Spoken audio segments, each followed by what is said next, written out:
Can you go?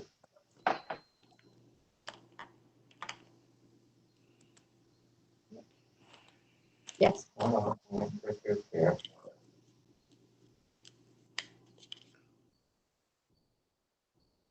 Good morning, everybody. Welcome to the July 29th special meeting of the Board of Regents for Higher Education. I hope you're all doing well. Based on your video appearances, those for whom we have a video appearance, you are doing well, and we're happy to have you this morning. I'd like to now call the meeting to order and turn to the secretary for the roll call and declaration of quorum, if we are lucky. Absolutely. Regents, if you could unmute your lines now so that you can respond. If everybody would unmute their lines so that you can respond to the roll call. Waiting to see if everybody has. Thank you. Chairman Fleury. I'm here. Merle Harris. Here. Richard Balducci. Aviva Budd. Here. Naomi Cohen. Here. Elise Gray Kemp. Here. Holly Howery. Here. David Jimenez. I'm here. Joanne Ryan. Here. Elise Wright. David Blitz. Present, and I want to mention that I proposed an additional agenda item relevant Excuse me, to this meeting. parliamentary procedure. Can you wait till we complete the, can you please wait until we complete the roll call? The chairman moves to declares a quorum and then starts the meeting, please. Yes. Thank you, sir. Lena Sasanker. Here. Thank you. Commissioner Westby. Commissioner Gifford. Here. Commissioner Lehman. Commissioner Cardona. Now I'm going to call the president and members of her staff for. Sorry, Erin, it's Alice. You missed our newest member who has joined us today as well. Ari, I'm so sorry, Commissioner Ari Santiago, new regent. I do apologize, sir. Present, Aaron, and thanks for the Thank possible you. promotion right there. Thank you so much, sir. President Ojakian. Here. CFO Ben Barnes. Here. Barnes, thank you. Ernestine Weaver. Here. Keith Epstein. Here. Angelo Simone. Here. Jane Gates. Here. Alice Prichard. Here. Andy Kripp. Here. Joe Telesano. Here. Thank you. Mr. Chairman, you do have a quorum of the board, and let me just remind regents and all meeting participants, even though we are video and we can see each other, we still ask that you identify yourselves when speaking, because until we advance to where we have a scrolling cryon under your image, we need you to, for the purposes of people watching either live stream or later, knowing who is addressing the board or the chair. All set, Mr. Chairman. Okay, thank you and good morning. Our first item, now that the meeting is assembled and in quorum, is the adoption of agenda. May I have a motion to adopt the agenda? Elise Gray Kemp, so moved. Elise. Second. Thank you. Any discussion? No, hearing none. All in favor on the agenda? I'm sorry, I was muted. Mr. Oh, Chairman, go ahead. Yeah. I would like to just say that more than a week ago, I requested that an additional agenda item be included on today's meeting relevant to its content, namely consideration of extending virus testing beyond residential students to all students, faculty, and staff, establishing point of entry monitoring at all academic buildings for face mask temperature reading and hand sanitizing, respecting faculty preferences for mode of course delivery and staff preferences for telecommuting, and fourthly, procedures for contact tracing, criteria for shutdown and move to remote learning, and conditions for reopening.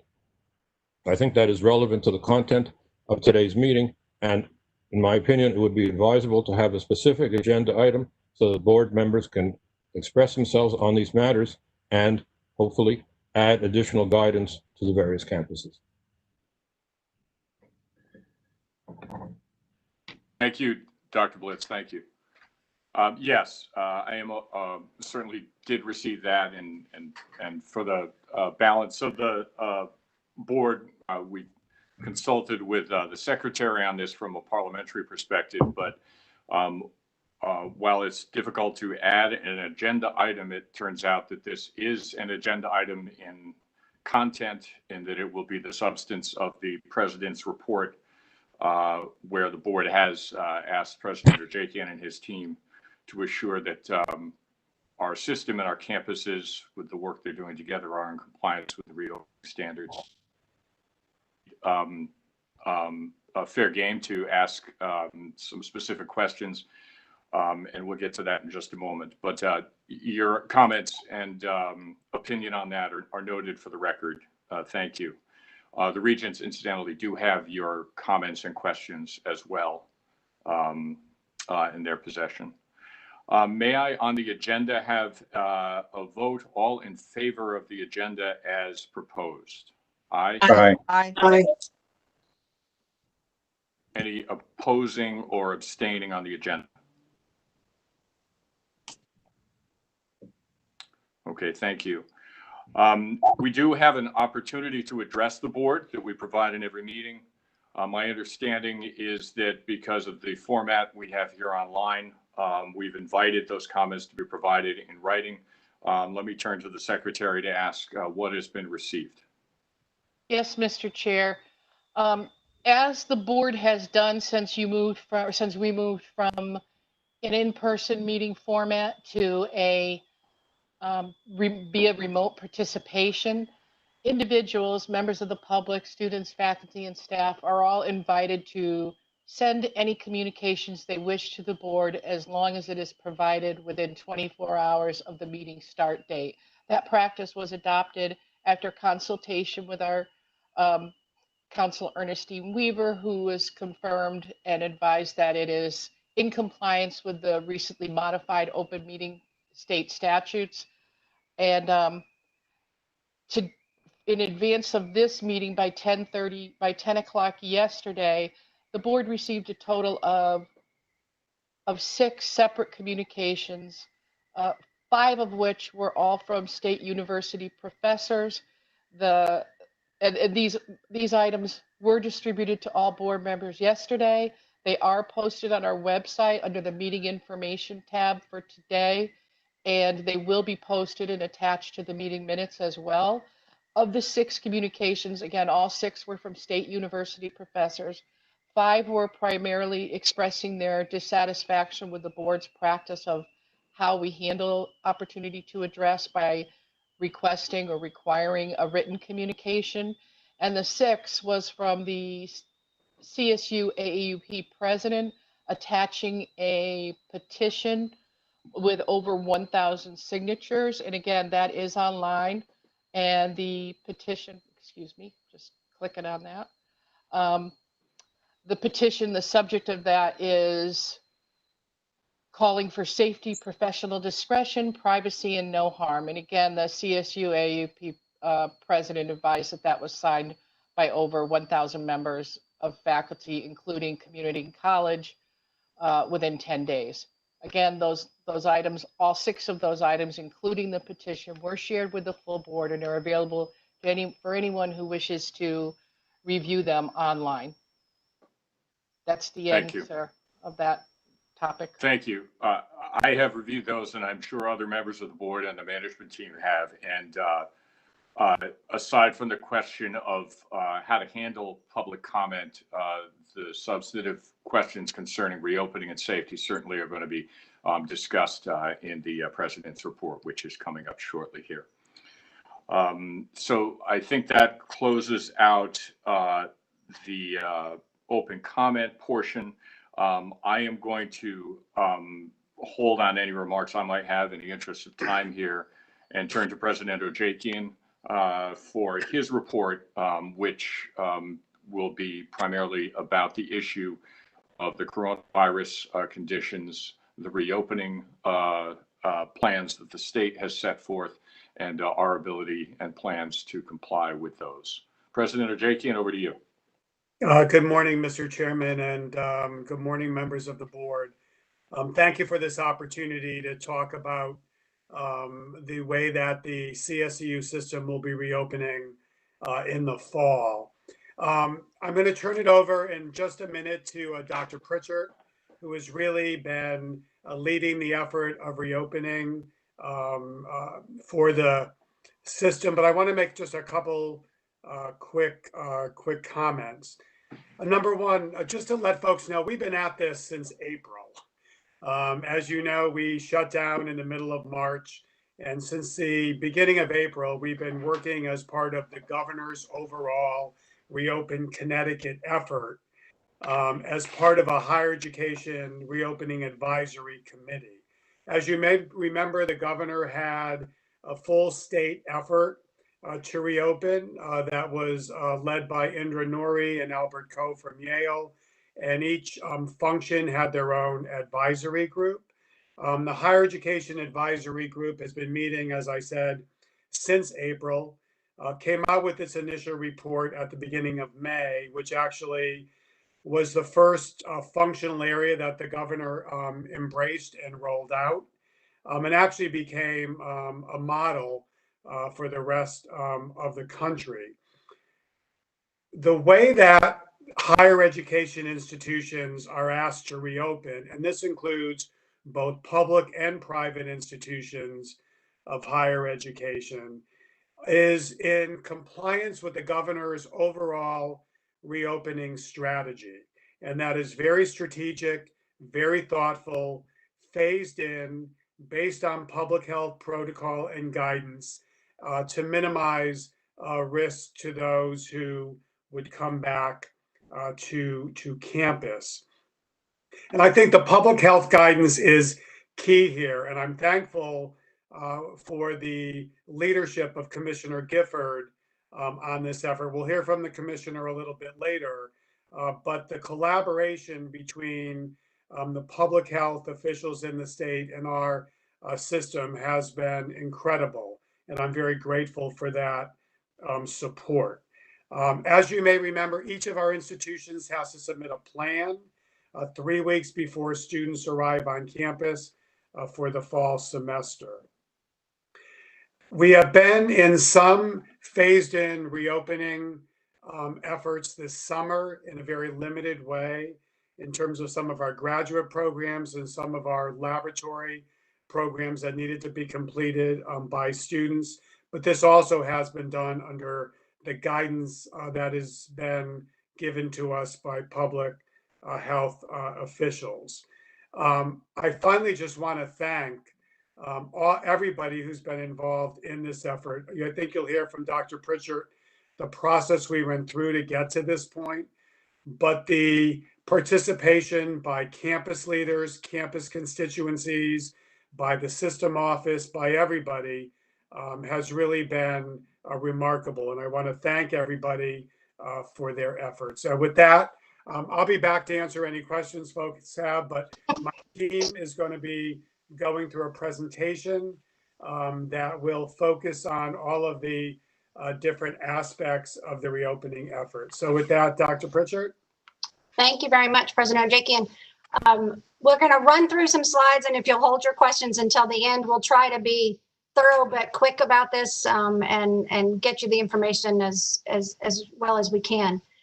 So as President Ojekian said, we started this process with initial campus planning that happened in very early May. And then we formed a series of steering committees at the universities and Charter Oak level, and then also with the community colleges. Those were led by university presidents or the community college regional presidents. And our goal there was to look at those initial plans coming out of the campuses, to hear their good ideas, to look for opportunities to replicate good strategies, and then to identify a number of challenges we might encounter in terms of human resources, fiscal challenges for sure, facilities and others, and then to begin to prepare plans per the governor's task force. Those steering committees were comprised of campus leaders in all of those functional areas, everything from the academic leaders to facilities and IT directors, and certainly student services leaders. and system office personnel. And in addition, each steering committee had a statewide leader from one of our bargaining units. We had the campuses then go back to planning, taking into account the information from the steering committees and also the reopening framework, which was issued by the state. So we're going to run through a few of the key recommendations from each of those groups, but that information has been on our website for those who would like to see it. And I'd like to call on Dr. Jane Gates to share the recommendations from both the academic and enrollment management steering committees. Good morning. I am Jane Gates, CSCU Provost and Senior Vice President for Academic and Student Affairs. The academic recommendations that were informed by all of the committees described by Dr. Prichard resulted in the following recommendations that could be adapted and implemented by individual campuses of the CSCU system. First, the acknowledgement that the content delivery method differed for certain student populations. On-ground instructions were recommended for at-risk and first-year students, as well as specific class formats, for example, lab performance studios, that would benefit most face-to-face instruction.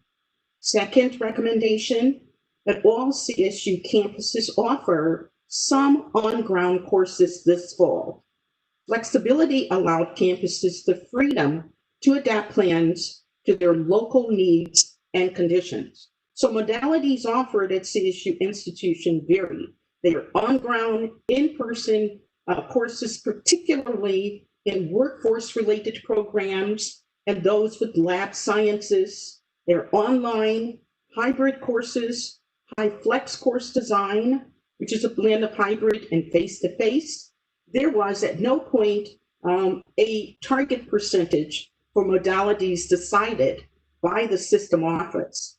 Each campus decided what mix of on-ground, hybrid, asynchronous, synchronous, and online delivery would be the optimal for its faculty and students. The final decision, however, regarding the delivery modality resided with the presidents and management of each institution. The next recommendation, the need there was established to begin immediately professional development for our faculty and staff, including considerations for ADA, other compliance issues, to increase online support for faculty and students to ensure a high quality educational experience. This past summer, 1,672 faculty participated, and I'm thrilled, in online professional development. So they did a phenomenal job, all of them admirable. Online professional development remains ongoing in the system. We also recommended that we would begin in-person classes on August 24th, and we would finish the semester online, including exams. And this is also a similar process by AP and others nationally. After Thanksgiving break at the universities, the community colleges intend to hold courses the entire semester in person. The following recommendation then, we also decided with respect to enrollment management and not the logistics, let's go back, enrollment management, it was very critical that we developed a very transparent and clear message about intentions to be on campus for fall 2020 because of the uncertainty that existed among families and students. So that was very, very critical. That decision was determined by these committees and informed by the committees. We also decided that we should substitute face-to-face interaction with electronic solutions to better serve our students, online forums, academic support, and other services remotely. Next, we determined that we should implement innovative and flexible enrollment management processes. And that is how these students enroll. A substitution for paper documentation, for example, maybe consider adjustment of deadlines. The next recommendation that we would substitute virtual recruitment technologies to respond to market demands. And that is, we would hold virtual orientations, identify and implement appropriate virtual experiences that effectively serve as substitutes for what would normally be face-to-face interactions, open houses, college fairs, those kinds of activities for our students. Another recommendation, we would provide responsive financial aid to meet the changes in the financial situation due to COVID-19 related issues. Again, it was important that we inform students that there are ways that their financial aid could be recalculated of the student's FAFSA and on financial documentation that could be developed. So in general, we were very, very pleased, and we thought we covered a very comprehensive list of recommendations informed by all 17 institutions and system office staff. Thank you. Thank you, Jane. I'd like to next call on Joe Tolosano, please. Thank you, Dr. Prichard. Joe Tolosano, I'm the system CIO.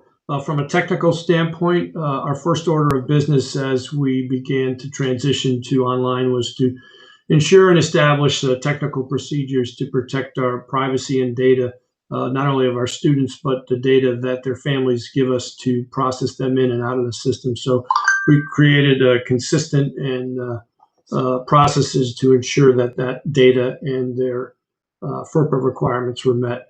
We've also, as Dr. Gates has said, we've trained faculty in the delivery of online content using probably hundreds of training classes across the system. And she gave you the numbers on the number of faculty that have been trained. I will say from briefings with the CIOs, I know that Central has actually begun training faculty in the classroom on the HighFlex model. And some of their faculty are actually recording lectures in advance should the need occur that we have to close some of the campuses. So the faculty commitment to the training has been tremendous, and I can't thank them enough for attending our courses and meeting the demand to support their students. As Dr. Gates said, we provided a number of vehicles for students to interact virtually with the faculty and their advisors, and that has gone exceptionally well. It started a little rough, but it got smoother as we go on, and kind of similar to the experiences we've seen on the board. So it's gotten much cleaner.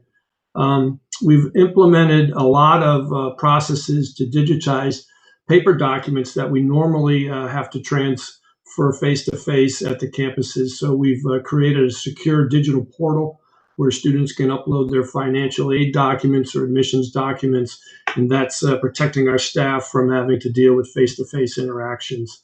And we've been engaging our students, as I said, in multiple channels of communications to ensure that we're reaching the broadest population as we can. And as Dr. Gates has said, we've worked very closely with the faculty and the deans to upgrade the students and faculty classrooms to meet the technology demands for this modality. Thank you, Dr. Prichard. Okay. Keith Epstein, please. Thank you, Dr. Prichard. Good morning, everybody. I'm Keith Epstein, Vice President of Facilities and Planning. So for the facilities group, our goal is to assure that all operates as seamless as possible to support academic and student life. And we have as many mechanisms in place that allow this to happen until health conditions may determine changes need to occur at our campuses. So to date, we've conducted a series of informational and participatory meetings with colleges and the universities. We've had, actually today will be our 11th meeting. So these are ongoing. The meetings address operational logistic needs based from CDC guidelines, as well as the governor recommendations and the Connecticut Health Department recommendations. We outline and reinforce protocol and how to implement these issues, and also shared experiences, opportunities to centralize our process for efficiency, something we also review, Examples for centralization: hired a consultant. We put together a generic sign package, COVID-19 sign package that the universities or colleges could use. We put that on file with a printer, issued a purchase order, so the institutions just needed to place a phone call. Everything was online. They could pick what they want. They could order online, or they could do it person to person. Procurement of PPE, the procurement people at the system offices have worked very hard where items haven't been available to the general market. This is a month or a month and a half ago. It could be face masks, KN95 masks, cleaning supplies. So they've worked hard to gather the information of equipment needed, from PPE needed, and cleaning supplies from the institutions, and place orders and make sure everything was properly distributed. We've also provided typical classroom and specialty classroom layouts and distributed those to the institutions, so they could see when we start to decrease the capacities of the rooms, what we're looking at and what the spaces mean. And if the campuses want to put floor graphics or wall graphics on the wall, they can, in locations for cleaning supplies. All those have been included in recommendations.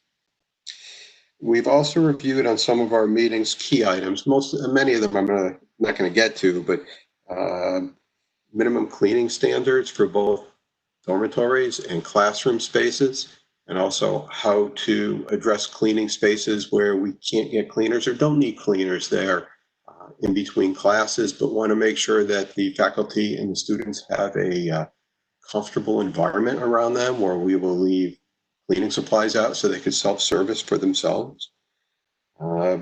We've looked at HVAC fresh air items. This is becoming more and more of an issue where contact has been the first primary concern. Clean air is becoming the larger concern, where we're addressing making sure fresh air is properly provided into each building, and the fresh air is purged into the buildings in the evenings. We've talked about reducing occupancies in corridors and supporting academics, and how to either stagger classes with them or recommend that classes, the periods are extended to allow more passing time in the halls and less backup. People waiting to get into classrooms. We talked about shuttle bus services, building entrance opportunities, so we could reinforce contact tracing, know who's in our building, also not allowing lines to queue up at the doors as students and faculty are trying to get in. And we've advised on our current status of I'm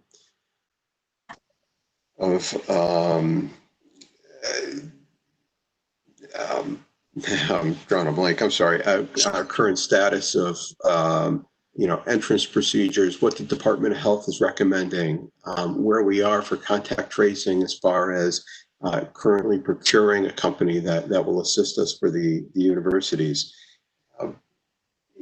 These meetings will continue until we run out of data.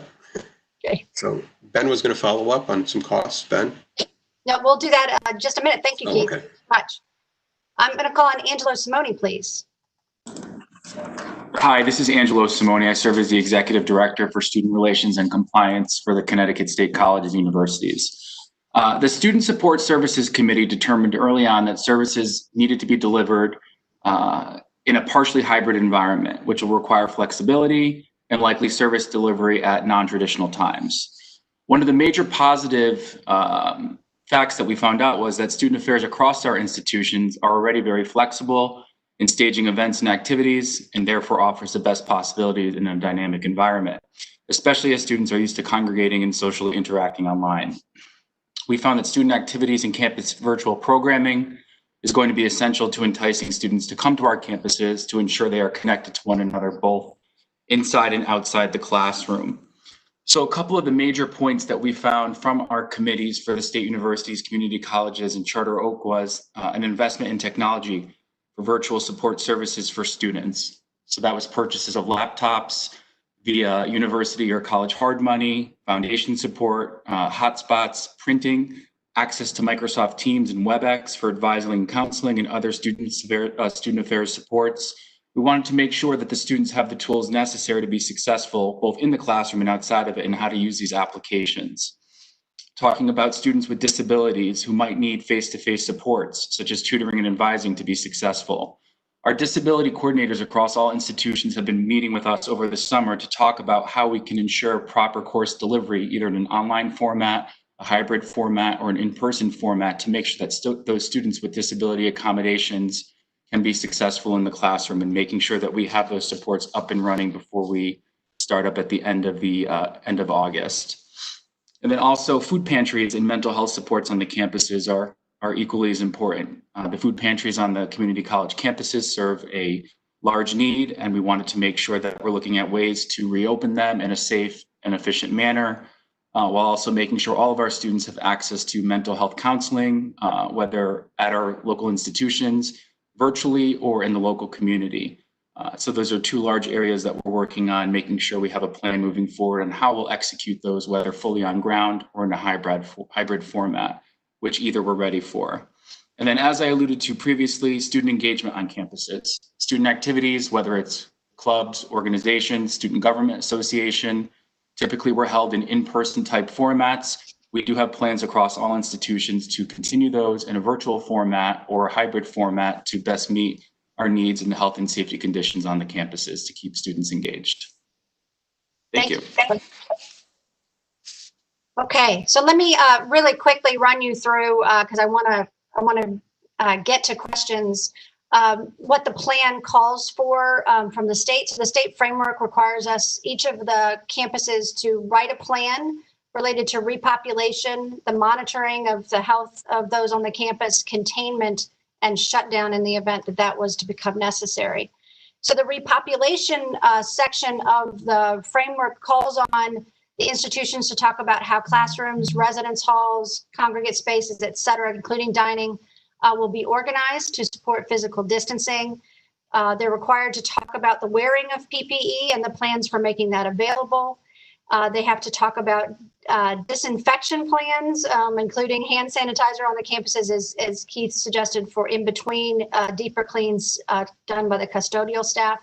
And they discuss limitations on travel and access to the campuses, which as public institutions is a new thing for us, to shut the doors to some degree to those who are not faculty, staff, or students, but critical during this time. Monitoring health, and this is a big issue, and I'll skim it here, and then the commissioner may want to jump in at the end of the slides and we can talk about it further. But we are testing students per the guidance, which is that all incoming residential students have to have a COVID test within 14 days of arrival on campus. We do encourage them to do that as close to the time of arrival as possible to get the best test result possible. In addition, there's ongoing of testing of students throughout the semester. So 5 to 10% of residential students and residence hall directors are tested weekly with both a random sampling and targeted testing where necessary.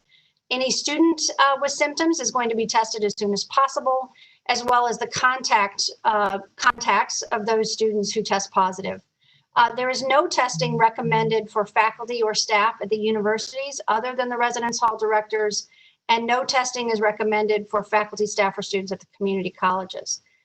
Containment there's a lot of planning related to containment about how you handle isolated students who have tested positive, and we need to address their personal needs during that time, as well as students who will need to quarantine because they've been exposed to someone who has tested positive, and they need to quarantine while they await their own test results, and again, need to have their needs met.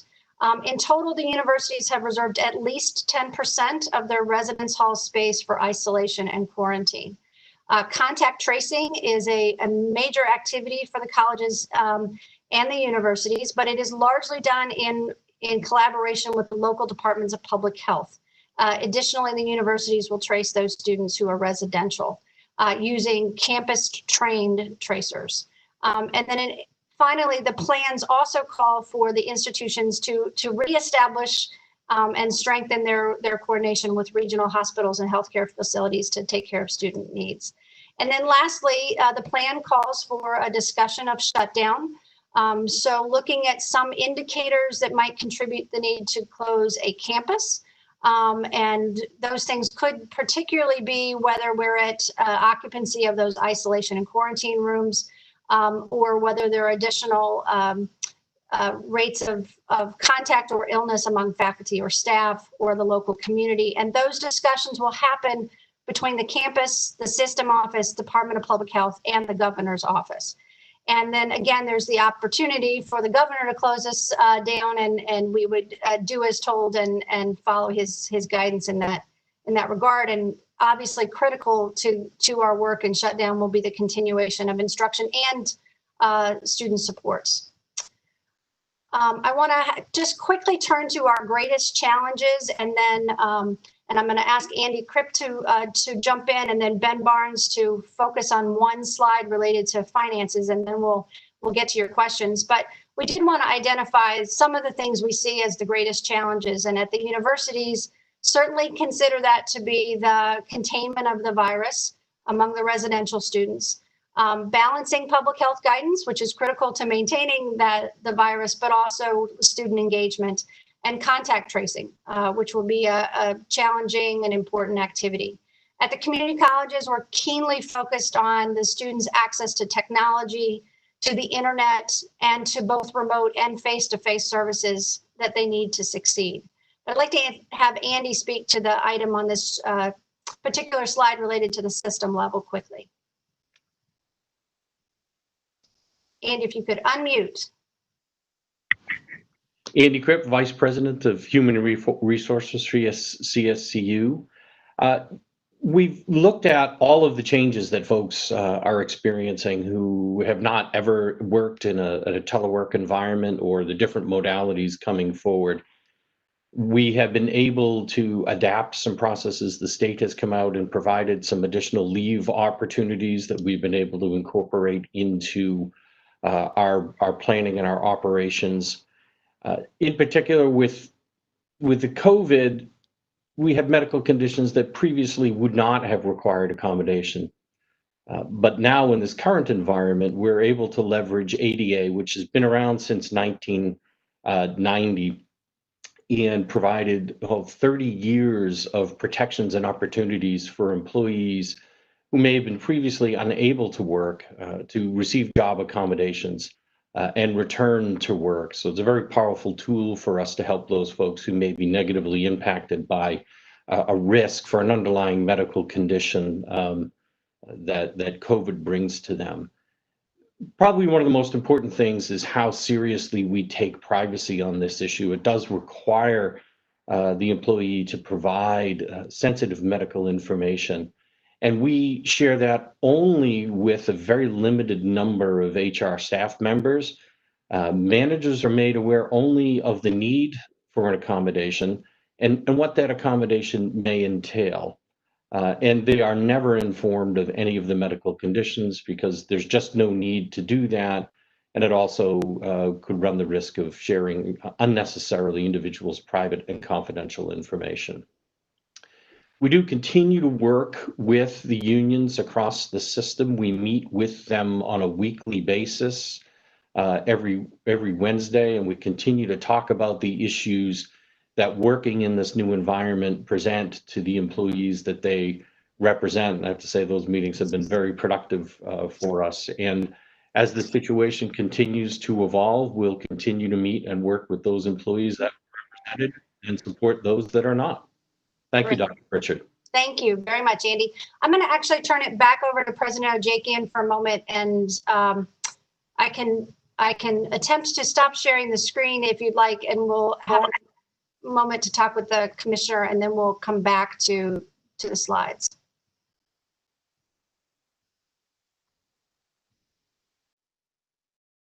Thank you. I had to unmute myself. Thank you very much.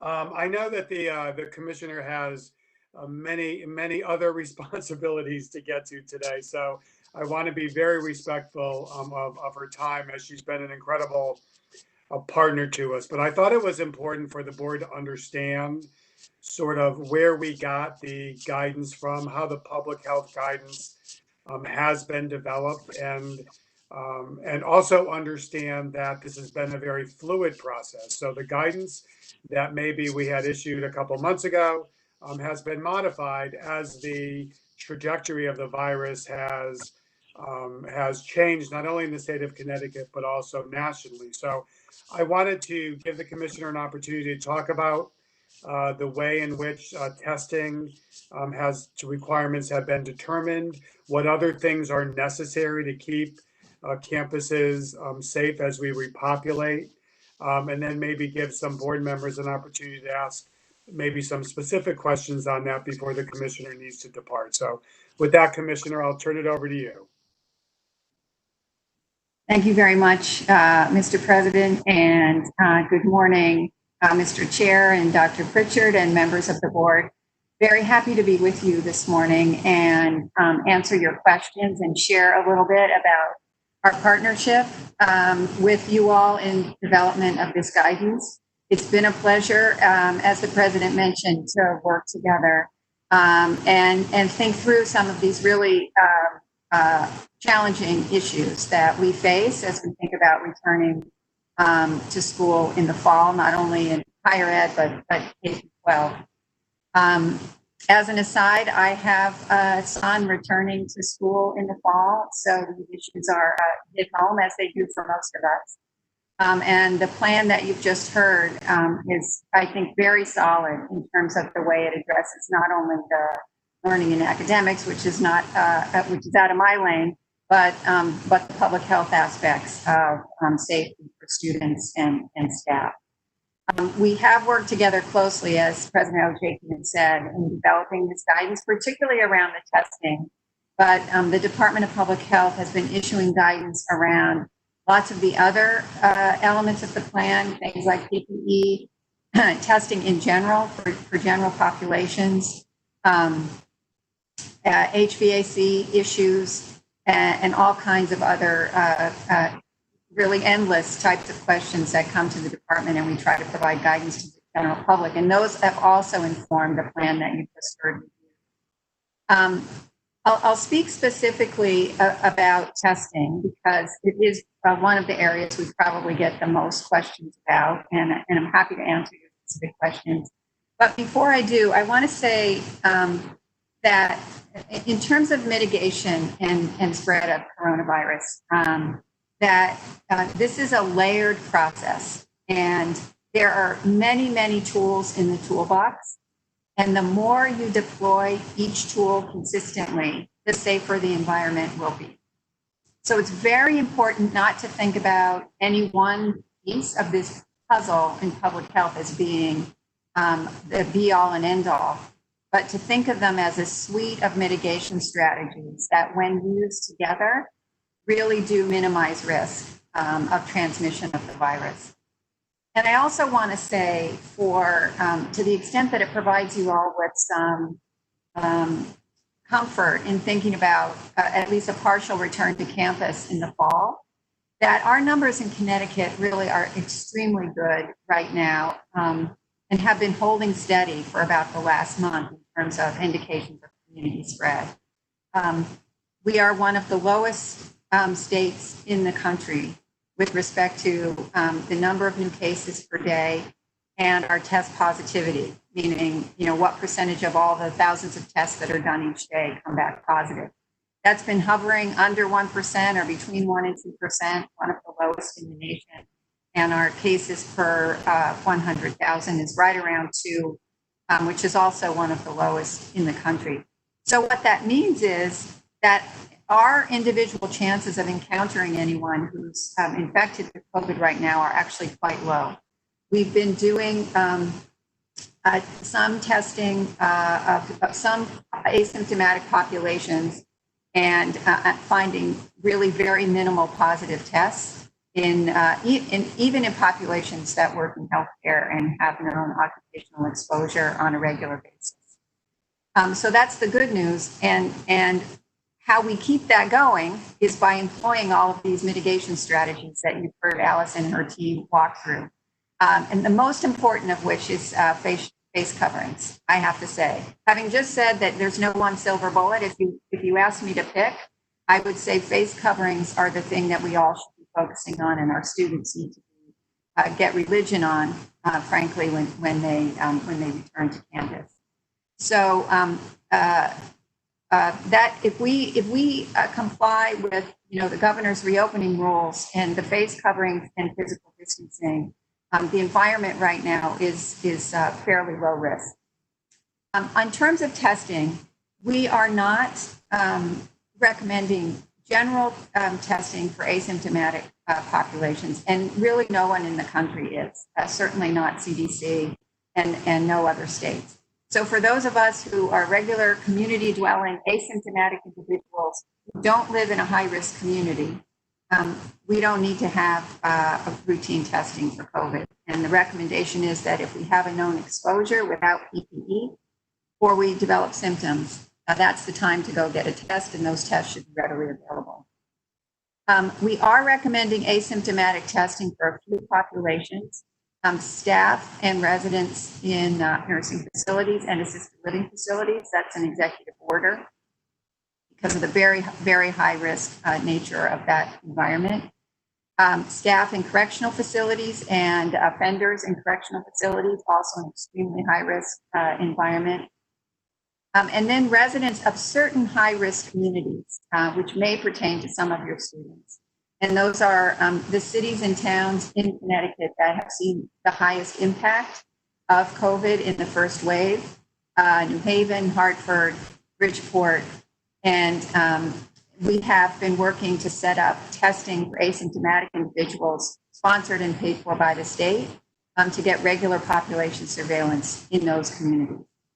Other than that, there is not a recommendation for routine testing because it just does not have the yield of finding very many positives or changing the course of the pandemic when the prevalence of the disease is so low.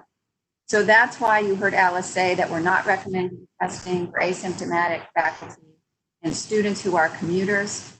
For residential students, we've worked hard to put together what I think is a very good plan to test students before they return to the dorms, and to then do routine sampling, which is a really good strategy that will help us get an early view if there's any disease activity happening in a residential facility. Those students need to have easy access to testing if they have any symptoms.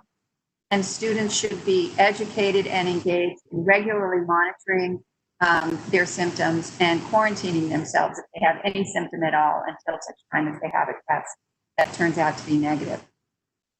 The final thing I'll say is that we've been working to set up a testing partnership for this testing regime so that we can link a lab and a clinical entity that can come in and provide those tests, and not have that be the responsibility of the colleges and universities themselves.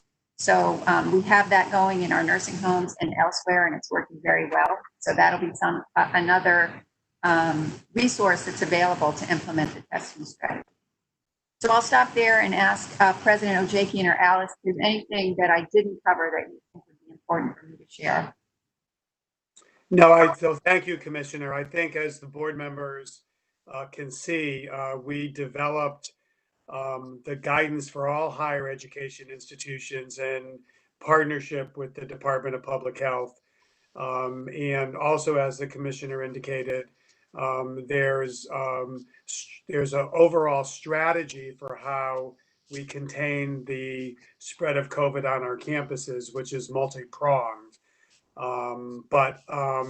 I think, Commissioner, if you have a few minutes, maybe there's members of the board before you have to leave that would like to ask you some questions about sort of the public health guidance operating within. So, Mr. Chairman, I will turn it back over to you to see if board members have questions. Thank you. Yeah, let's not waste any time on that. Anybody with a question? Aviva. Okay. Okay, Aviva, go ahead.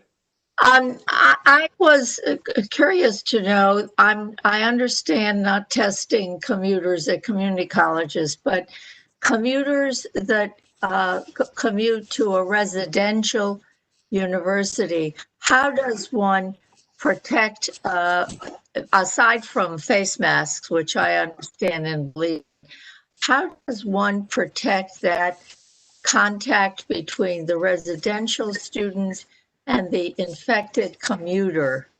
Other than a face mask, is there going to be restrictions from entering dormitories in the classroom? Is that going to be monitored strictly? Because we've noticed how young people at that age somehow don't respect social distancing as much as I would have liked them to.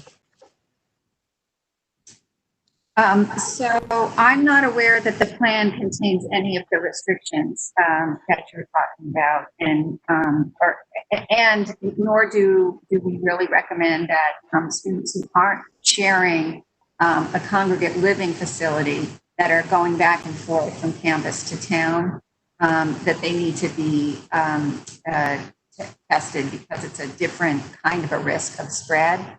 I'll go back to what I said, Ms. Budd, earlier, which is that the best way to prevent spread under any of those circumstances is for there to be engagement of our students in the really critical importance of the mask wearing and physical distancing strategies.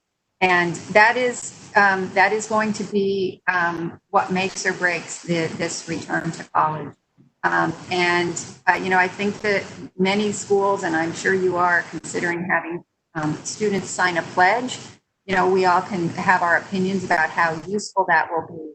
But as one element of engagement and almost continuous education, I heard about the signage, and I don't know how else you're planning to educate students about symptoms and make sure that both faculty and students who may have any symptom that may be related to COVID don't join the larger community. They get tested and stay at home until such time as the test is negative. Those things are going to be the critical components. I didn't mention outside activity. One of the things we say at the Department of Health is that whenever you can, an outside activity is safer than indoors. So I encourage, as long as the weather holds up through Thanksgiving, I encourage all of you to be thinking about moving activities, educational activities, social activities, anything possible to be under a tent with open sides outside, because that is going to dramatically reduce risk of transmission. Thank you. Thank you. Welcome. I know that Dr. Blitz has one or more questions, so I want to turn to him, and then I just wanted to also just flag that point concerning outdoor, indoor, and just ask Alice perhaps when we circle back to address that in practice. Dr. Thank you, Chair Fleury. I think we're lucky to live in a state where the governor and his commissioners have taken such vigorous actions to protect the health of all the residents of the state. And I congratulate the commissioner on the work that has been done. But my question is, why cannot this board extend the basic measures which are being proposed to include testing in some format or other? And I'm not going to be so, I don't want to specify what those would be. That could vary from sector to sector and from campus to campus, but to test more than just the residential students, and at the universities, a single member of staff, the residence director. If I were a student attending a university, I would be concerned if I was attending a class and I didn't know that all of the students in that class had been tested, and for that matter, that the professor leading the class had not been tested. When we talk about the distinction between commuter students and residential students, at a university, they're all commuter students, because on the weekends, the residential students commute back home, unless we are planning somehow to prevent them from leaving the campus. So it seems to me that there should be additional measures that this board proposes, supplementary to those that have been in the statewide guidances, to test all of students in some way or other, faculty, staff, administrators, and for that matter, contract employees who may be brought onto campus for cleaning and for other activities. It seems to me that UConn, for example, I attended virtually and listened in to the legislative session, legislative panel that was done by the Committee for Higher Education several weeks ago. And it struck me that UConn at its Storrs and Stanford campus said that they were going to be doing some pool testing of all students. And that we're requiring as well some degree of testing for the faculty. So my question is, why cannot this board go further than the minimum that has been prescribed by the state guidance and test in some way or other to be determined sector by sector or campus by campus, all students, faculty, and staff? Thank you.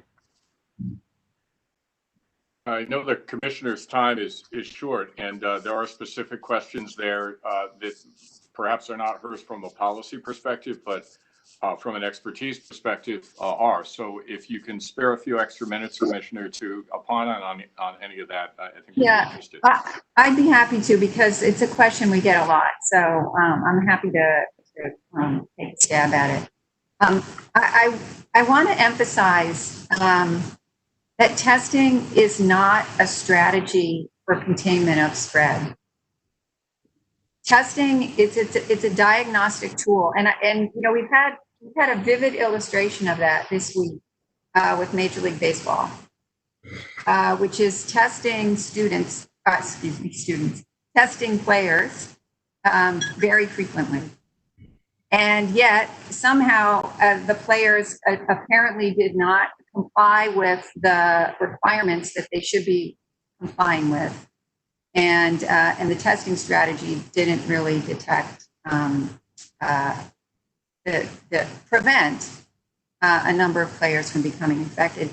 And one of the downsides of a broad testing strategy is the risk that people let their guard down on the other mitigants that we were just talking about. So, Professor, with respect to your question, it's very unlikely with faculty in particular that routine testing would yield very much in the way of uncovering infections, and it runs the risk of giving people a level of perceived safety and letting their guard down on the physical distancing and the mask wearing and the other mitigants that we need to really, really emphasize to contain the spread. So I understand the desire to want to see more widespread testing, but and the last thing I'll say is that the Department of Public Health and the governor may change these recommendations around routine testing if the conditions on the ground indicate. So I want to give people that level of comfort, because the issue has also come up, you know, around K through 12. Well, is this guidance going to ever change when the conditions on the ground change? And the answer to that is yes. As the president mentioned, this has been a fluid process, even in the last 4 weeks, with our travel advisory and quarantine requirements for people coming from out of state, et cetera. So you can anticipate that the Department of Public Health may change our guidance with respect to testing if it looks like the conditions on the ground are changing.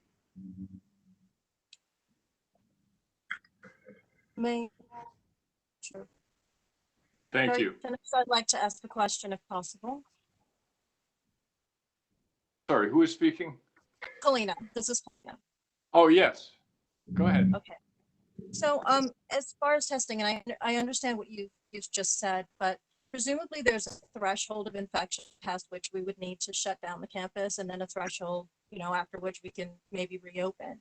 And we haven't, as far as I know, established what that is yet. But even beyond that, while the general population of Connecticut, you know, doesn't have a high incidence of infection, the 20 to 29 demographic certainly does. And that's the majority of our students at our CSUs.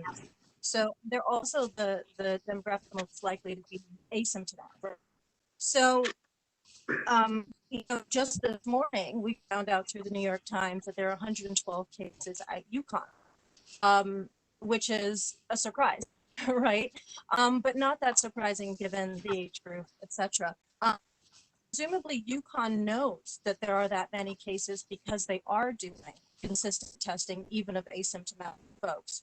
How will we know when we have a level of infection past which it is unsafe to have us all circulating in these buildings that often are, we don't know what ventilation is, etc.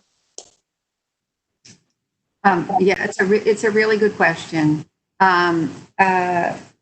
So let me just clarify one thing about the incidents in young adults.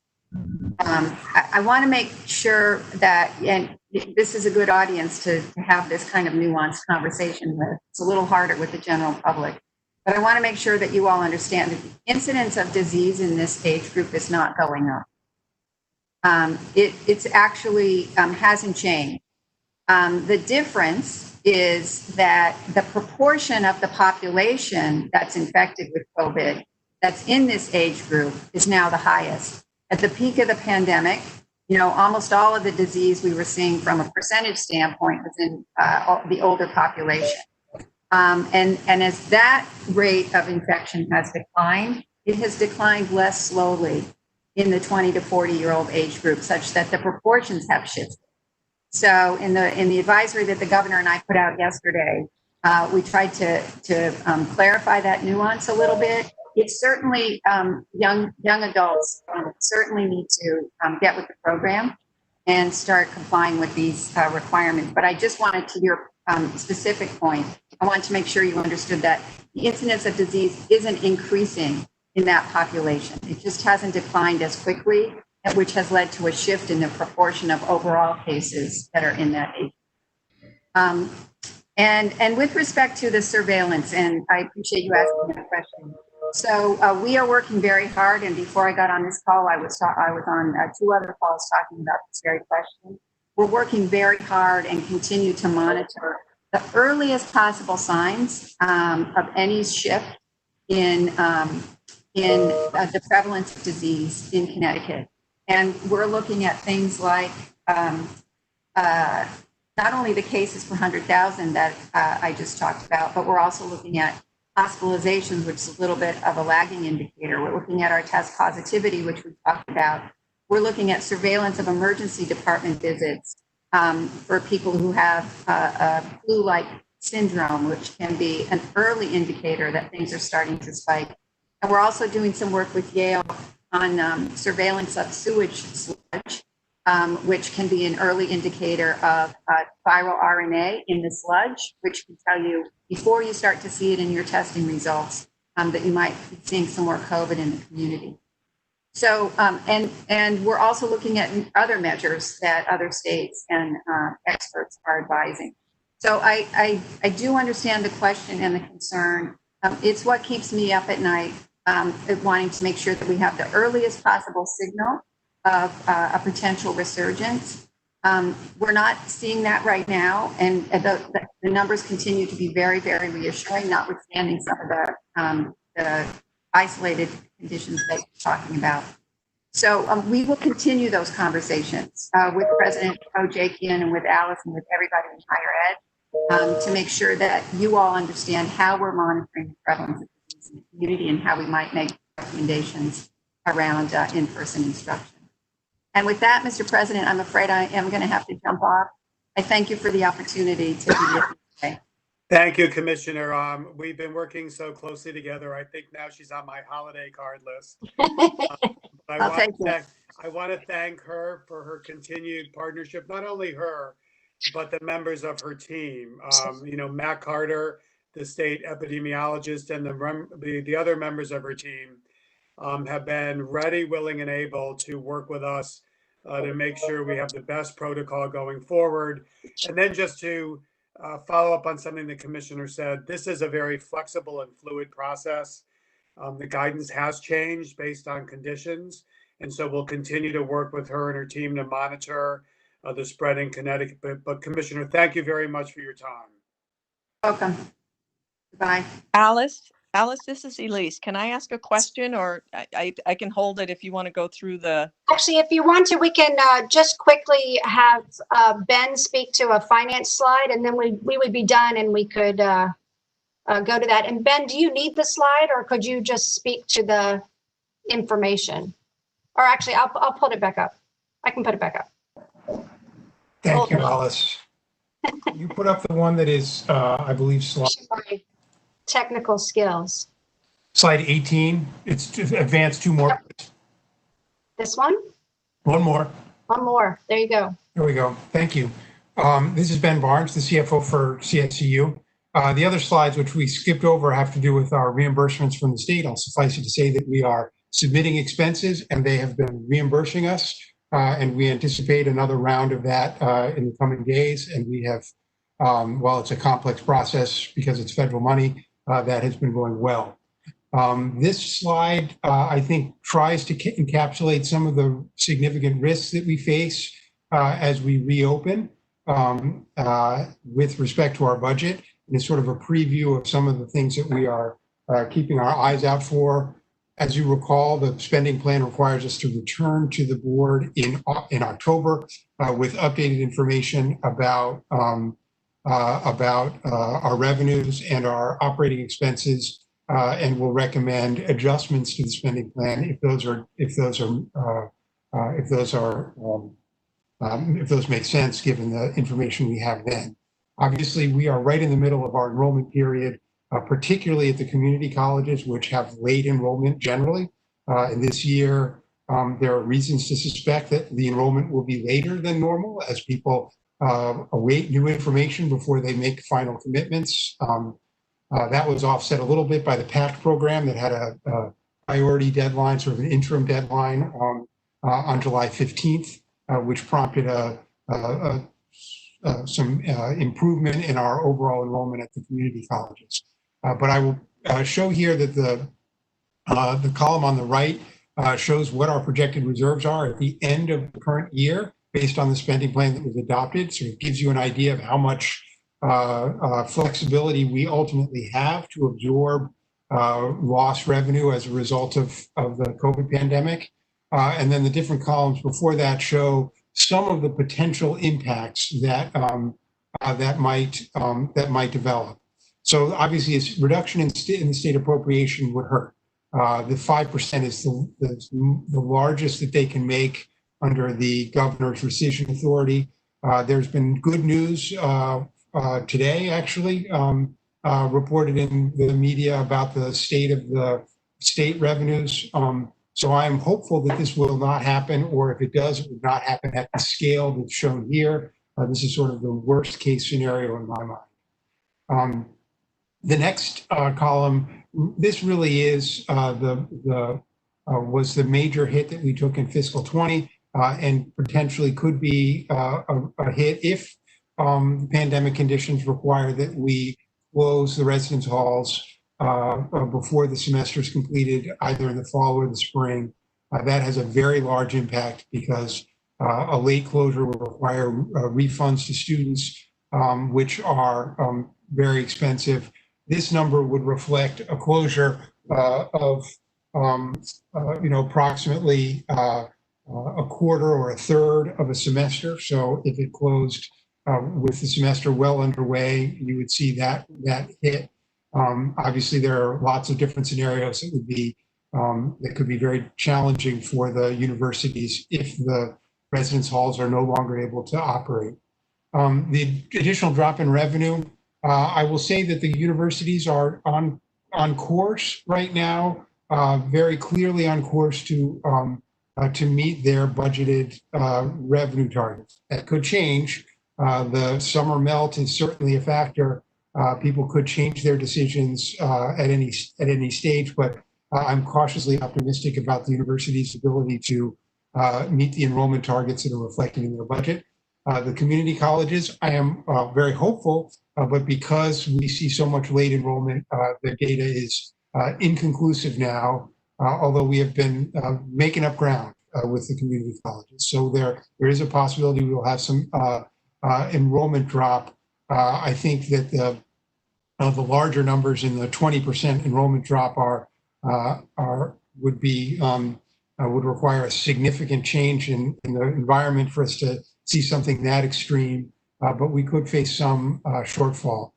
So as you can see, we are, I am, again, cautiously optimistic that the extent of any revenue surprises we may have will be manageable within our within our budget framework, and will not overwhelm the reserves that we have. But we are keeping a very close eye on this. And obviously, as in many things in this world, the effectiveness of our community response to the pandemic will ultimately determine much of our fiscal future, at least for the next year or so.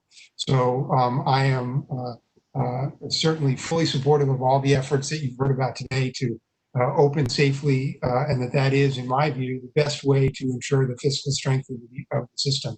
And with that, I will turn it back over to you, Dr. Prichard. Thank you, Ben. Okay. We'll stop sharing, and President Ojeki, I don't know if you want to field questions from here, and any of us are available to help. Mr. Chairman, I'll leave you to call on your fellow regents, and I'm happy to direct to other staff members or answer the questions myself.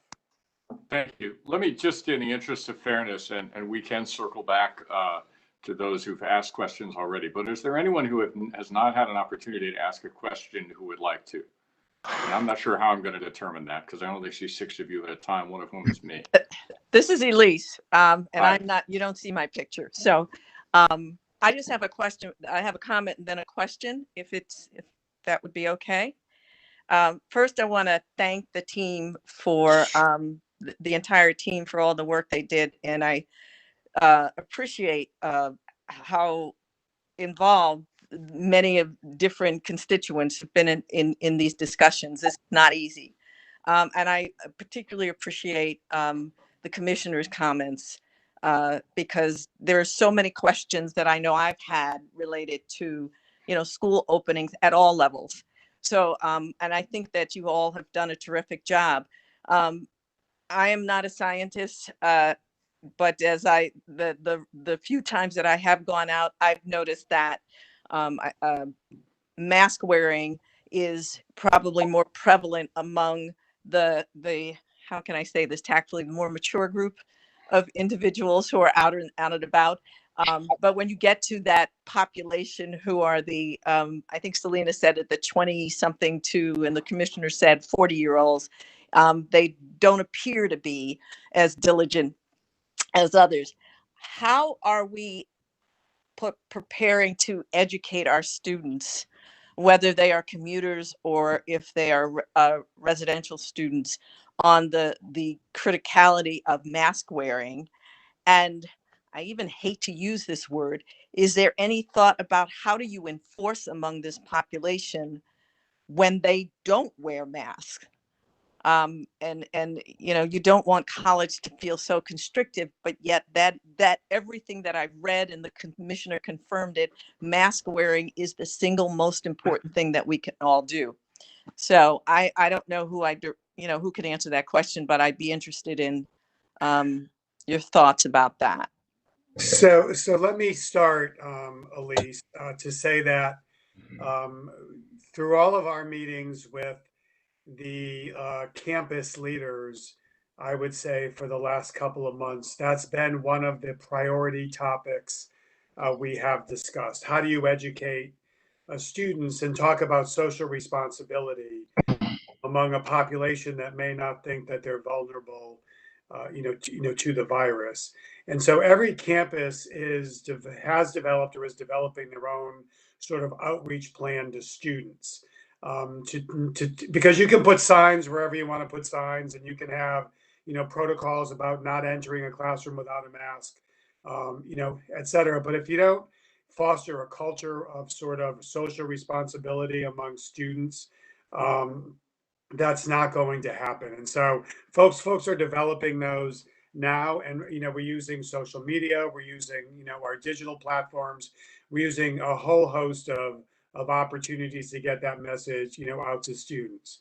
Now, we also do have protocols in place, and either Alice or Angelo could talk about what we've developed in terms of protocols for mask wearing and PPE wearing in classrooms, and what students will not be allowed to enter a classroom if they do not have a mask. And so, Alice, I don't know if you want to I believe Angelo could speak to the practice that's been outlined with the campuses. Right, the campuses have also worked on this, and so they will be implementing this when school starts. Angelo, you want to talk about the protocols? Sure, happy to. So our goal is to create awareness among our students, obviously, about the importance of mask wearing, as President Ojakian spoke about, and there will be some infomercial type social media videos that we're creating to help with that and share with our colleges and universities. But in order to remain consistent across all 17 schools, we did develop through our general counsel's office COVID-19 mask and social distancing guidelines. And these were published and released to all of our institutions. They were disseminated to students, faculty, and staff, and basically say what the mechanisms are for requirement of face masks and coverings, social distancing, what the individual campus process will look like for enforcement, and what will happen if students enter the campus and they're not wearing masks. We will have a supply of masks for students in the event that they don't have one. And what will happen if they choose to continue to not comply with the mask guideline, will be disciplined through the student code of conduct, which is spelled out in these guidelines. So we are trying to be as forthcoming and proactive as possible. We also are aware that there will be some students that will not be able to wear masks or face coverings due to disabilities or medical issues. And we're requiring that those students pre-approve that with the individual college or university prior to stepping foot on campus so we can manage those situations. Thank you. You're welcome. I don't want to preempt anybody else who might want to speak before me. I see David. Yeah, I see David Jimenez. Yeah, thank you, Alice. I just want to confirm a couple of things, and maybe Dr. Prichard or President Ojakian can confirm these for me. I gather from all the presentation that what we are, the plan that we're proceeding with is, number one, in accordance with the governor's mandates, who has executive authority with public health requirements, and is in accord with the task force recommendations. So it sounds to me like we've holistically hit all of those. That's point one. Secondly, I heard reference earlier that we are doing the minimum. I don't interpret what we're doing as a system to be a minimum. Those percentages of testing, those procedures, and those protocols are prescribed. They're not identified as a bare minimum that if you feel like being a hero, you go above. They're prescribed at a specific rate for specific reasons, and in fact, going beyond those testing protocols may have negative consequences, if I understood the commissioner directly. So I hope and expect that we will not be using words like minimum compliance with our system. We are hitting 100% of the mandates and recommendations. Is that a fair statement, President Ojakian? Yes, David. If I could just sort of reiterate your initial comment, we are doing this in line with the governor's overall reopening of the state of Connecticut. Now, the governor, when he asked me to lead the reopen effort, indicated that he wanted to reopen campuses. He wanted to have there be students on campus in a very thoughtful and strategic way, but to be guided by public health protocols. The governor did not say to me that he wanted everything to open. He wanted there to be some repopulation of residential life. He wanted there to be some activities on campus, but he also wanted there to be a balance between what we offered in terms of in-person and online, because we had to adhere to physical distancing requirements.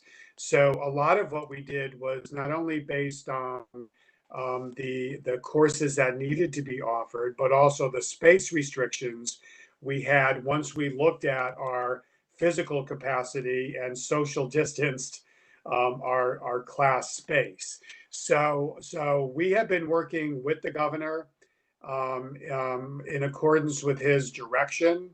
And we've been working with the public health experts in the state of Connecticut to help guide us through what is the appropriate level of protocols that need to be adhered to as we reopen. And I would also agree, this is not the bare minimum that the commission, what she's suggesting as a public health professional is that this is what is necessary to keep folks safe on campus. And to her point, in some cases, going beyond what she is recommending could actually be more detrimental to the population we're intending to protect. So thank you for that.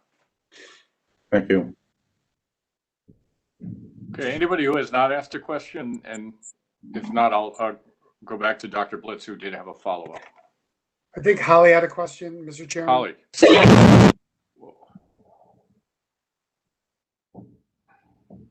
Holly, I was told you had a question. And you're muted at the moment, Holly.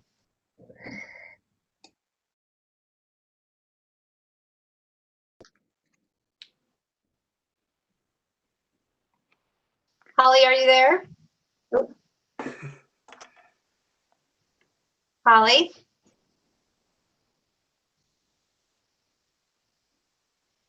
There she is. I think she may be having a technical issue. Okay, I don't hear her. So we can circle back. Did anybody else have a question? Yes, I did have a question. If I'm not preempting anybody else, again, I will defer to anyone who has a question before me. David, may I ask a question right before, because I think it speaks to the recommendations. Well, who is this? Who is speaking now? This is Paulina. Okay, Kalina, I'm not called on you. If you could just hold. I want to make sure that we just proceed in the order in which I sort of advertised here. So Dr. Blitz, if you want to switch up with Dr. Sasenko, that's fine with me. But you have the floor, and then we are hoping to get Holly back in. Well, I'll defer to Dr. Sasenko.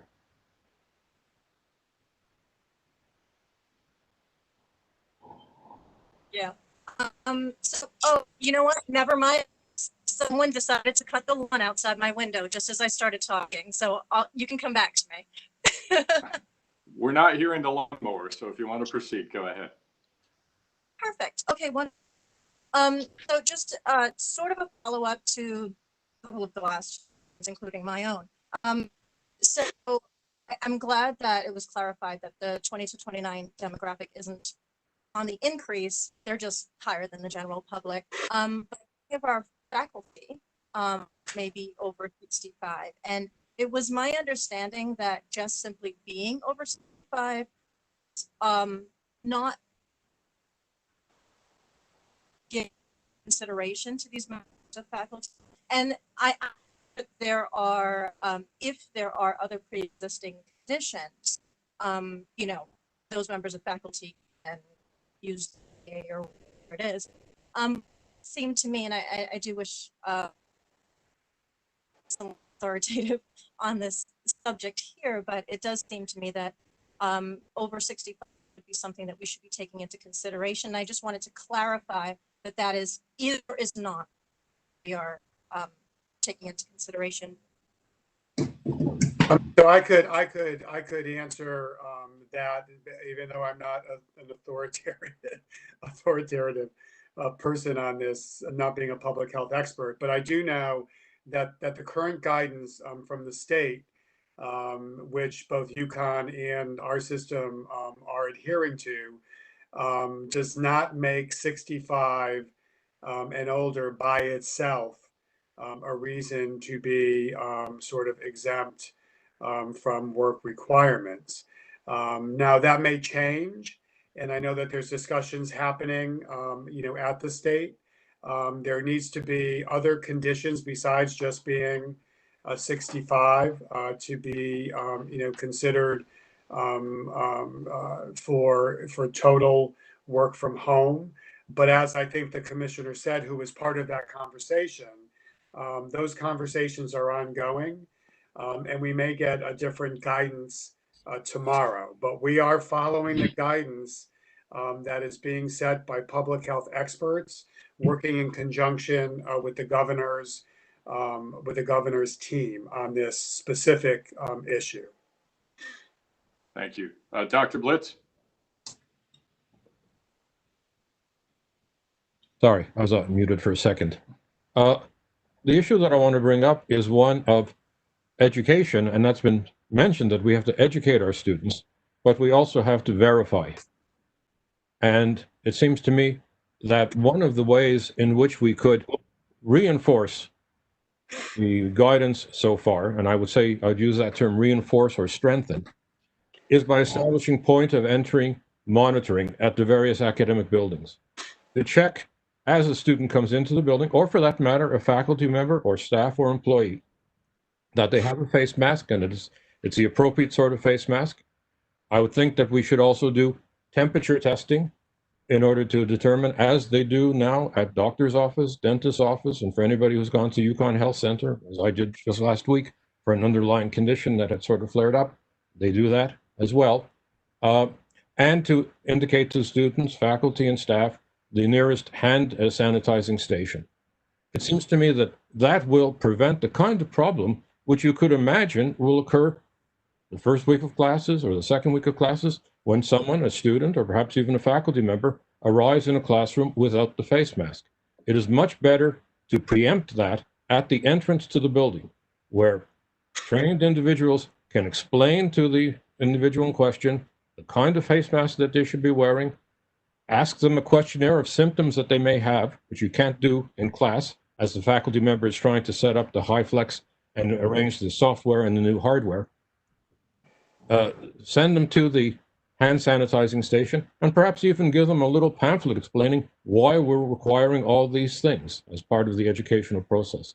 So what I would like to see, and it's not just my opinion, it's based on discussions with many, many faculty, not just faculty on the Faculty Advisory Committee, but faculty on the Senate Steering Committee of my university, of which I am a member, faculty in my department, for which I'm the chair, and also faculty leaders from campuses across the CSU system who I've met on a regular basis for the last several weeks. That one of the things, we have 4 weeks to do it. It seems to me it's not an unreasonable extension, strengthening, or reinforcing of the guidelines to have point of entry monitoring, at the very least at the academic buildings. We do it at the university for the first 2 weeks at the parking lots. We have the police there to make sure that the students are respecting their sticker designations for parking. I think at the very least, we could do this for the first 2 weeks of classes and perhaps extend it based on the experience that we have. We have time to plan for that, and that is my recommendation. So I'm going to turn this over to Dr. Prichard in a minute. I'll just comment briefly. First of all, I don't think we have 2 weeks to do anything, quite honestly, Professor Blitz. Students can begin arriving on campus on August 10th. So where campuses are busy getting ready for the arrival and the repopulation of dorms by those students. I will say that there's a robust education plan that's in place on each of the campuses. They had to talk about that in their individual plans that they submitted. There will be many signs throughout the campus which point to, egress, entrances, hand sanitize, all of those sort of things you need to know. What I would say is, because we did raise the temperature thing with the commissioner in some of our guidance discussions, who I believe, and Alice, you can verify that, did not think that was a way to really get a handle on what was happening on campus, and conversely, indicated that that's a good opportunity to gather as they're entering in a building in close proximity to one another, when actually you want to distance people from each other. So I do believe we have the appropriate protocols in place, to move forward. And the other thing I would say is, unless it made sense to test everybody every day, you're going to have people that are going back and forth from the campus back to the community, back to the grocery store, back to the gym, back to wherever they go. And so I think the commissioner's guidance around the physical distancing and the mask wearing to really mitigate the spread of the virus to us made sort of the most sense. But Alice, you want to speak about specifically what Dr. Blitz is referring to? Because we had these discussions. Absolutely. So I would start back with your century points, I guess I would call them. And as the draft plans have been developed, I've seen a lot of that discussion. So I expect that campuses are limiting the number of entryways, again, to kind of control that flow, and they will be monitoring to make sure that folks have masks, or if they need one, they know where to get one, et cetera. To President Ojakian's point, the commissioner was quite clear that temperature taking is not a good diagnostic, and they're not encouraging it for us, partly because it also does create a queue. So we're not writing that into the plan.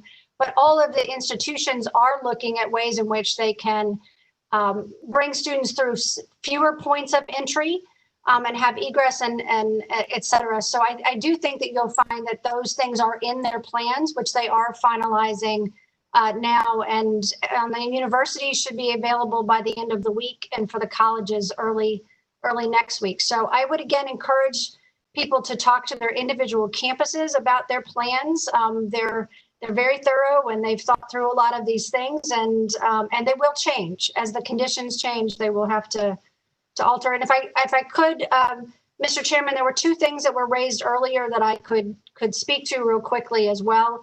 The visitors on campus section of the report, the campuses have talked about how they will limit entry into the residence halls. So in some instances, students will only be allowed into a residence hall if they live in that residence hall. In other cases, they may be allowed in a residence hall if they live in another residence hall, but commuter students would not be allowed in. There's a limit on how many parents are allowed in, and really a much greater focus on having them meet in alternate spaces on the campus set up for exactly that purpose. And then the other is outdoor. I don't know the degree to which outdoor teaching will happen, because there is a reliance on technology, and so that may not be the case, but I know dining has been looked at outside, and many of the student activities that are planned are taking up that guidance as well. So, Mr. Chairman, I know we've gone long on our presentation and long on our discussion, but we're happy to take other questions, and as always, happy to take them after the fact should board members have questions. Thank you. Thanks for the presentation, and I do think the extended discussion and Q&A is appropriate given the importance of this, Matt, the work that you've put into it. Matt, it's Naomi. Can I ask a quick question? Sure. Just one moment, please.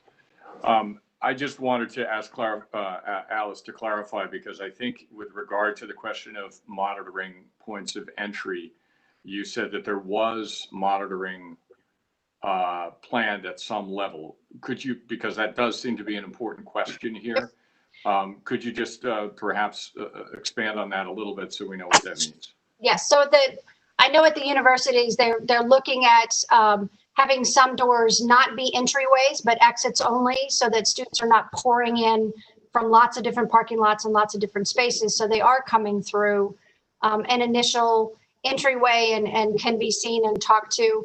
And then at the community colleges, we're also looking at some technology support that would allow us to scan in students, faculty, and staff as they join us. So I'm using a lot of visuals. I'm not sure why.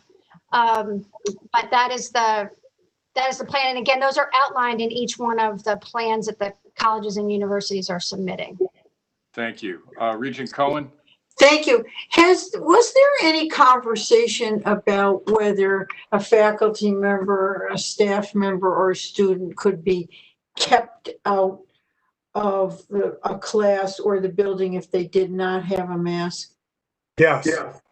Yes, that's what Angelo just described, Naomi, what the protocol has been that's been issued to the campuses. If they, Angelo, can you repeat that for the benefit of Regent Cohen, please? Sure. So all of the students received the mask guidelines at all 17 schools, and there's specific information in there which talks about the requirements for mask wearing, how it needs to cover their nose and their mouth. It needs to be worn at all times when social distancing can't be, ensured, and then what will happen if they fail to comply with wearing a mask, and what some of those disciplinary actions will be. But there's also guidance in that document that talks about if a student has a disability or a medical condition, how they can go about requesting accommodations so that they're not coming onto campus, putting other people at potential harm and risk by not wearing a mask. So is it fair to say that same standard applies to any adults in the building who are not students? I'll defer to Andy or President Ojakian, but that is my understanding, yes. To Thank you. contractors, vendors, and others as well. Correct. That is correct. Okay. Thank you. I appreciate the, David, did you have something? Jimenez? No, thank you. Okay. I'll reserve my comment. Okay, thank you. Good. Well, thank you for the presentation and the opportunity to hear from the Public Health Commissioner. Clearly, these are extraordinarily challenging conditions. It does seem that, a great deal of thoughtfulness has been put into this. And I think we all acknowledge that it is a changeable condition. And, all you have to do is look at the map that shows up on television to recognize that we're having a much, much different conversation here in Connecticut than is being had in other parts of the country and world, and to recognize, given our own experience, that things can change. And that's why I think, the emphasis on rigor and asking questions here is appropriate. And we're going to just have to ask you to continue to take to heart those concerns, which of course you have as folks who take so seriously your role in accountability for the health and well-being of our students, faculty, and staff and their families. So you'll keep us posted on this. Absolutely. Thank you. Absolutely, Mr. Chairman. And I would just one thing I would like to, UConn just issued a clarification to the New York Times article, which I think people would find interesting. As I think was mentioned by Professor Sasanikar, the 112 number, 90 of those cases are associated with personnel at the health center. Those are folks that work actually in Farmington, and the other 22 were employees who lived in the community, who were employees but were diagnosed in their own community and not on a campus. So when the New York Times first hit and said there were 122, UConn, it looked like they were all, either on the campus in Stanford or in Storrs. So I wanted to clarify that. And then before I end my report, Mr. Chairman, I did want to welcome our newest region as well. It was a long haul to get you over the finish line. Ari, regents may remember the governor was poised to appoint Ari to the board during the session of the legislature, and then the legislature was no longer in session. And so he could not be appointed and go through the legislative and regulations review. The executive and legislative nominations committee process. So after the session adjourned, the governor did appoint Ari. So it's great to have you as a member of of the board and one of my new bosses. So thank you very much for joining the board.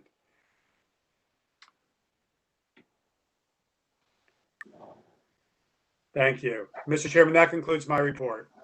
Thank you. And I'd certainly join you in welcoming Ari, who I've known a long time, and will bring a lot, particularly his passion for the workforce issues here in our state as an employer in the tech space.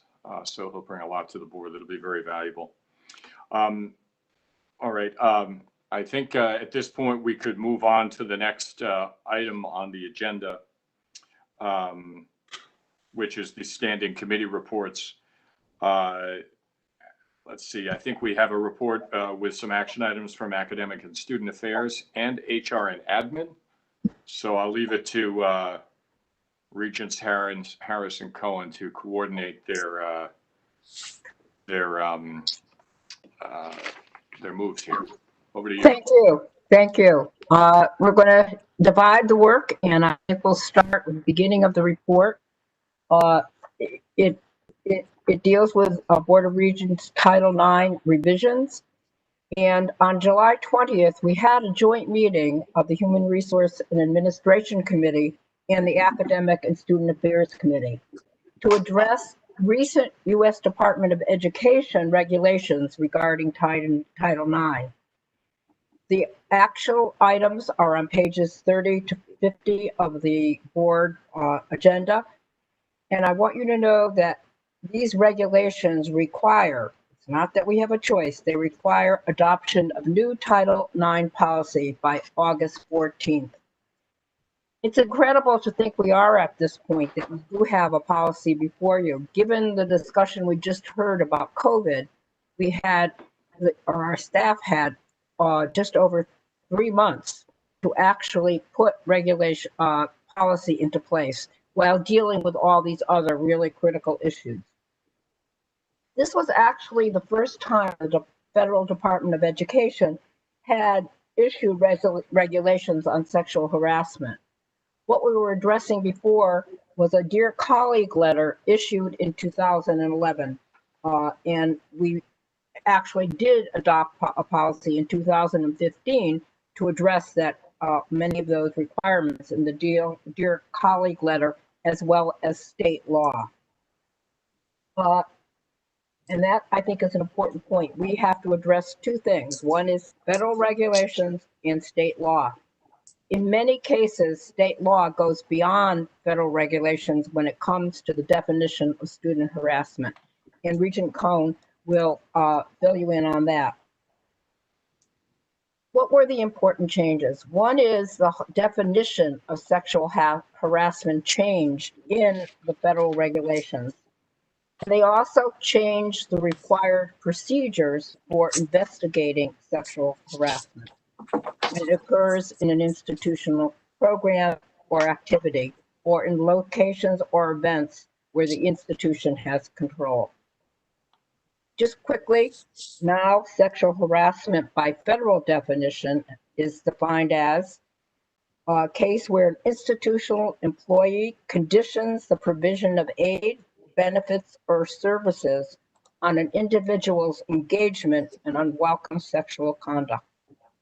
The second part of the definition could be unwelcome conduct that a reasonable person would determine is so severe, pervasive, and objectively offensive that it effectively denies a person equal access to the recipient's educational program or activity.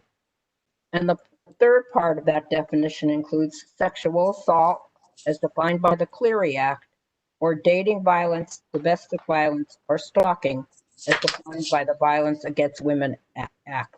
So it's that kind of conduct that comes under the federal regulations. The federal regulations also define, as I indicated earlier, a grievance process, which Regent Cohen will address, because it appears, reference to that appears in what we're acting on. What I want you to know, and I think this is really the important point, that we must adopt a policy by August 14th, and that's what we're doing today. The second point is there will be extensive training, and Angelo Simone has already organized all that, and that will occur right after our policy is adopted. That will begin. Third, that once there is an approved policy, procedures will be revised or really developed regarding Title IX, regarding how investigations and grievance procedures take place. And of course, the federal regulations guide that. And finally, as stated in the policy, the Administration and Human Resources Committee and the Academic and Student Affairs Committee will meet annually to receive audit reports on Title IX in compliance with state statutes as well. The policies that you'll be reviewing were put together by our legal staff. They were shared with campus leadership and others across the system for feedback, and it's difficult to do in the summer, but they did it. And the policy, then, as I indicated earlier, was discussed at our joint meeting. I thank Ernestine Weaver for her work on this. It's been an incredible activity over the last month. We met earlier and we weren't sure that it could be done, and she did it. And Angelo Simone, who did work with her, again, on the short timeline, and will be continuing to work on the training aspects. So with that, I will turn the discussion over to Regent Cohen. Thank you, Merle. Before us today are 3 resolutions to comply, as Merle said, with the new Title IX regs. The first resolution, which begins on page 30 of the agenda packet, is a statement of Title IX policy. It brings us into federal compliance. It's pretty straightforward in explaining our commitment. You'll see in the staff report some of the things Merle discussed, and therefore, Mr. Chairman, I would move adoption of this policy. Thank you. Is there a discussion? A second and then discussion? This is Elise. I second. Thank you, Elise. Is there discussion? Hearing none. All in favor? Aye. Aye. Aye. Are any opposed or abstaining? Okay, it's been approved then. Thank you. Thank you. The second resolution is a little more complicated. It begins on, the resolution's on page 34 of our packet. It's a resolution concerning the renaming and amending of sexual misconduct reporting, supportive measures, and processes. A number of key points about this resolution. It does address the changes to the Title IX regs. For instance, some of the easier changes that Title IX made were definitional changes. So now we refer to the parties in a case as complainant and respondent. So what we called support services are now going to be referred to as supportive measures. That's the easy stuff. There's more significant changes to the investigation under the direction of the Title IX coordinator. The first thing that the coordinator overseeing this investigation needs to determine is whether it actually falls under Title IX or whether it's outside the scope and would fall under our Board of Regents policy. Merle addressed the new definitions. I would point out 2 other things. In order to be under the Title IX policy, the alleged harassment has to have occurred in the United States under property owned and controlled either by the institution or by a student organization, and it has to have happened while the complainant was participating in an educational program or activity.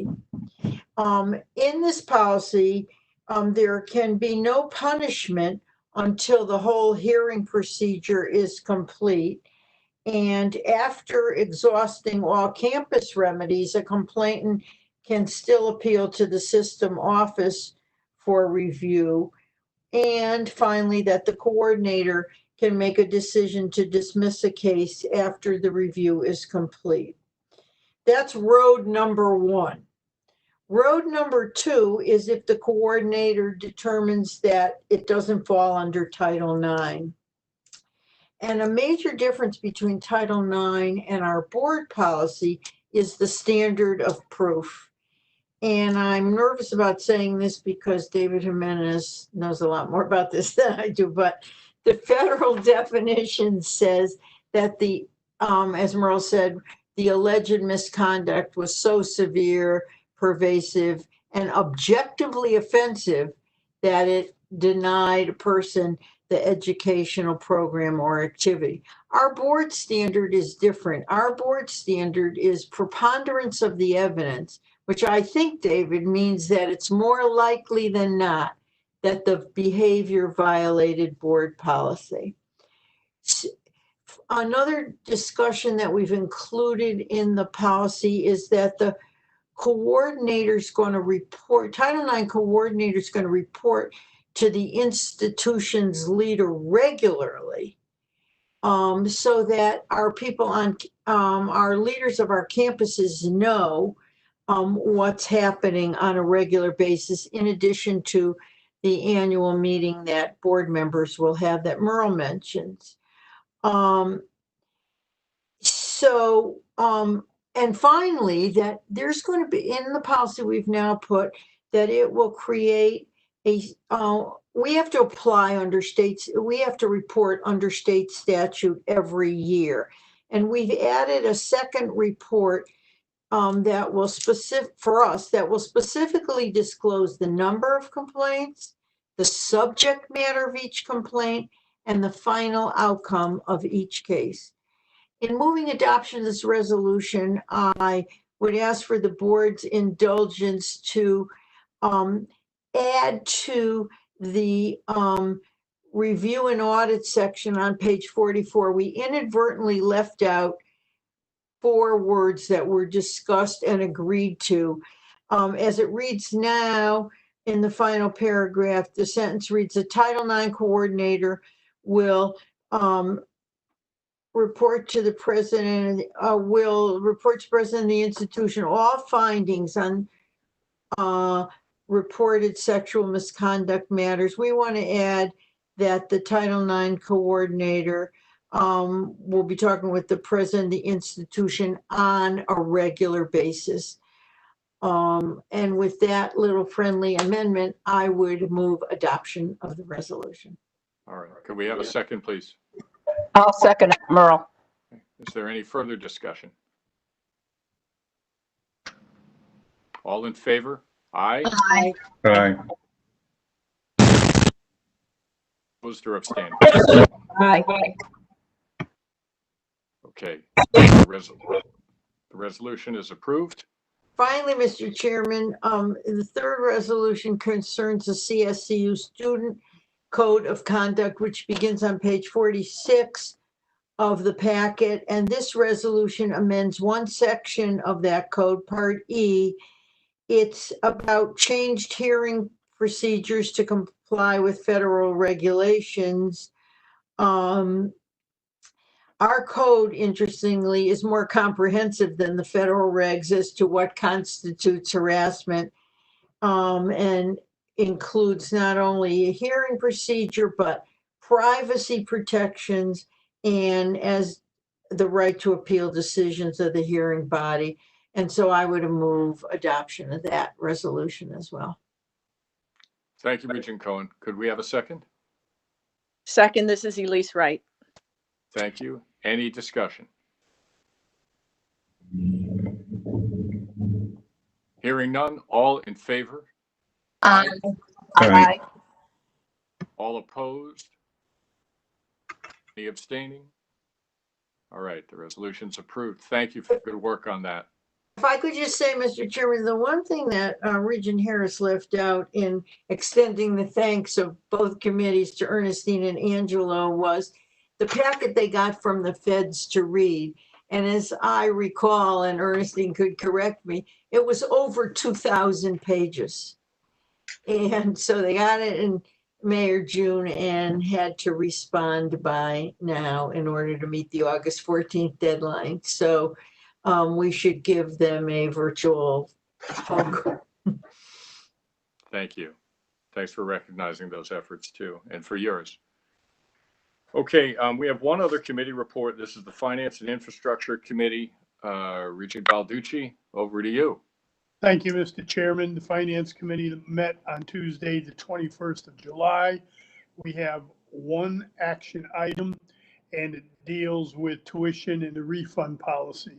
In 2016, we passed a policy that basically stipulated that students must pay a housing deposit by June 30th of that year for housing in the following academic year. And the only way that they could get a refund was under specific circumstances or based on the appeal process. And in most years, students have had the complete information available about their scheduling, the teaching modalities, campus operations, et cetera, et cetera. However, this is not a usual year. And with the COVID-19 pandemic resulting in a great deal of uncertainty on many of the campuses, actually on all the campuses, they've made, there's been widespread changes and adoptions to schedules and modalities, et cetera, et cetera. And many students were unable to make an informed decision regarding on-campus housing prior to June 30th. So relying on the appeals process is a burdensome issue, and this year it was thought that we would make an exception, and only an exception for the 2020 fall semester, and that is that the higher education permits that, the Board of Regents for Higher Education permits the universities to extend the deadline for refund of housing deposits during the 2020 only year to July 31st, extending it a month from the June 30th deadline. With that, Mr. Chairman, I would move the resolution and answer any questions. Thank you. Is there a second? So moved. Thank you. Any questions?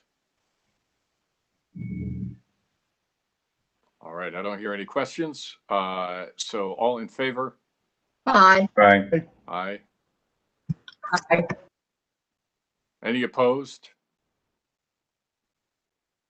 Any abstaining? Okay, it's carried. Thank you, Mr. Chairman. Thank you, Mr. Chairman. That concludes my report. All right, great. That concludes the committee reports. We do have an executive session of the board that I'd like to propose momentarily. First, I want to take a quick point of privilege.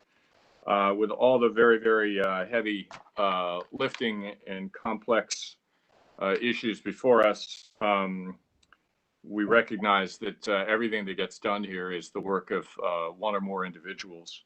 And we, as has been alluded to, are losing one of the finest on our group at the system office today. So primarily for purposes of embarrassing her into the wilderness of her new assignment, I want to read a statement that members of the board have crafted to recognize Erin Fitzgerald. And this is the statement, Erin. It is an honorous chair on behalf of the entire membership of the board to thank you as we mark your retirement. Erin was no stranger to higher education, coming to the system in 2011 after serving 2 chancellors of the Connecticut State University system. Erin's tenure has been marked by the highest professionalism and support of the regents, system leadership, students, faculty, and staff. Erin brought with her common sense, a tireless work ethic, grace, and an unending dedication to support the Board of Regents and the system office, as well as student and faculty leaders in her work. Erin was the glue that managed presidential searches and board meetings, navigating other complexities while making it appear effortless. Wise and humble, Erin could be counted on to explain parliamentary procedures, thank you, parenthetically, and freedom of information laws, arrange complicated offsite interviews, put her finger on the exact document someone requested, assure telephone and video meetings within the boundaries of available technology, ran without a hitch, and accurately record the actions of all public board sessions. Above all, Erin was a stickler for following the rules. Board members know well the Erin look. You don't have to do it now, Erin. If she thought a discussion was veering from allowable topics, or try as one might, Erin would not permit any additions to an agenda if appropriate public notice had not been given, while unflinching about telling regents no when necessary. She was equally available day or night in her office or on her cell phone for whatever help someone needed. Erin is a mentor and a historian. So much knowledge about Connecticut higher education goes with her into retirement. But retirement also, of course, brings new opportunities, shorter commutes for her, and a well-earned change of pace. We wish, all of us, for Erin personal and professional fulfillment in her future endeavors. Low power mode. May the wind always be at her very Irish back. And may the sun shine warm upon her face. Dated at Hartford, Connecticut, this 29th day of July, 2020. Erin, thank you for everything. We do wish you well.